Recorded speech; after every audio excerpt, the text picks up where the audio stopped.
Bismillahirrahmanirrahim. Assalamualaikum warahmatullahi wabarakatuh. Sahabat yang dimuliakan oleh Allah Subhanahu wa ta'ala, kali ini kita akan membahas peristiwa detik-detik kelahiran baginda Nabi Muhammad sallallahu alaihi wasallam. Rasulullah sallallahu alaihi wasallam dilahirkan di kota Makkah pada hari Senin tanggal 12 Rabiul Awal tahun Gajah atau bertepatan 571 Masehi. Dinamakan tahun Gajah karena pada saat itu ada segerombolan orang yang dipimpin oleh Raja Abraha untuk menghancurkan Ka'bah.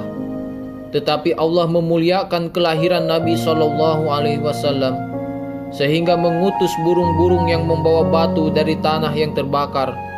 Batu tersebut ditimpakan ke gerombolan bala tentara Abraha. Kisah ini pun dituliskan dalam Al-Quran, sehingga bala tentara Abraha hancur seperti hancurnya daun-daun yang dimakan ulat. Pada malam menjelang peristiwa kelahiran Nabi Muhammad sallallahu alaihi wasallam, pintu surga dibuka lebar-lebar dan pintu neraka ditutup rapat-rapat. Ribuan malaikat turun ke bumi. Bintang bersinar begitu terang, alam begitu bersahabat, angin begitu tenang.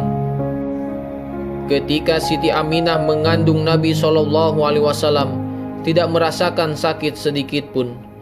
Di dalam sebuah kitab diceritakan, banyak sekali peristiwa mengagumkan dan menarik yang menimpa Siti Aminah ketika mengandung Nabi SAW. Utamanya 12 hari sebelum kelahiran Nabi Muhammad SAW. Pada malam tanggal pertama di bulan Rabiul Awal, Siti Aminah mendapatkan ketentraman dan kedamaian dari Allah Subhanahu wa ta'ala. Hatinya begitu damai dan begitu tenang. Pada malam kedua, Siti Aminah menerima seruan berita dari Allah bahwa dia akan mendapatkan anugerah yang agung dan mulia. Pada malam ketiga, lagi-lagi Siti Aminah menerima pesan dari Allah Subhanahu wa ta'ala bahwa ia akan melahirkan Nabi yang mulia dan agung. Pada malam keempat di bulan Rabiul Awal, suara zikir malaikat terdengar dengan jelas hingga ke telinga Siti Aminah.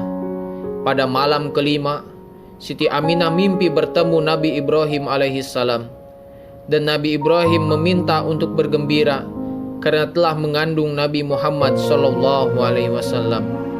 Pada malam ke-6 di bulan Rabiul Awal, Siti Aminah melihat cahaya menyinari sudut-sudut semesta hingga tidak ada kegelapan. Ini pertanda untuk menyambut kedatangan Rasulullah sallallahu alaihi wasallam. Pada malam ke-7 di bulan Rabiul Awal, Siti Aminah melihat malaikat beramai-ramai mendatangi rumahnya.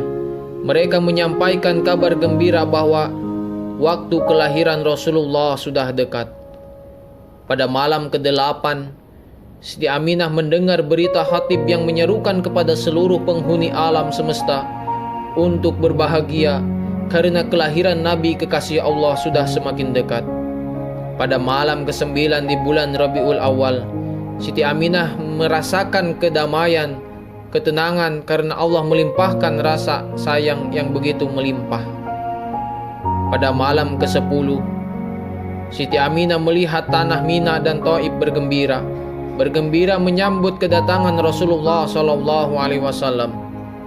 Pada malam ke-11 di bulan Rabiul Awal, Siti Aminah melihat seluruh penghuni langit bergembira menyambut detik-detik kelahiran Rasulullah SAW. Dan pada malam ke-12 di bulan Rabiul Awal, Siti Aminah melihat langit begitu cerah, tidak ada mendung sama sekali. Mulanya Siti Aminah menangis karena ia sendirian di rumah.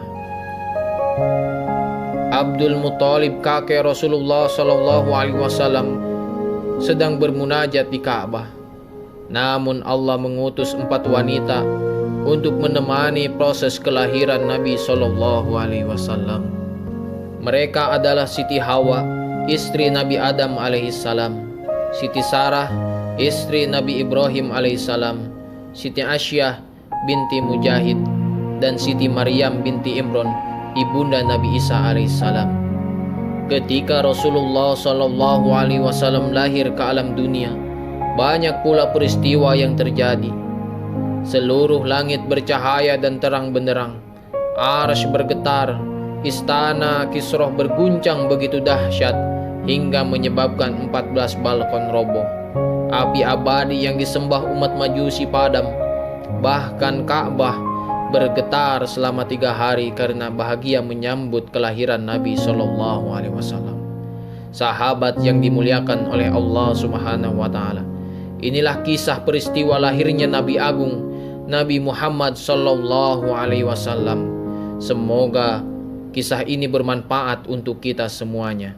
Sebagai rasa cinta kita kepada Nabi Muhammad Shallallahu Alaihi Wasallam, semoga kelak di yaumil akhir kita mendapatkan syafaatnya baginda Nabi Shallallahu Alaihi Wasallam.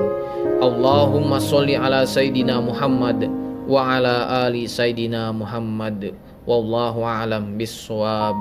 Wassalamualaikum warahmatullahi wabarakatuh.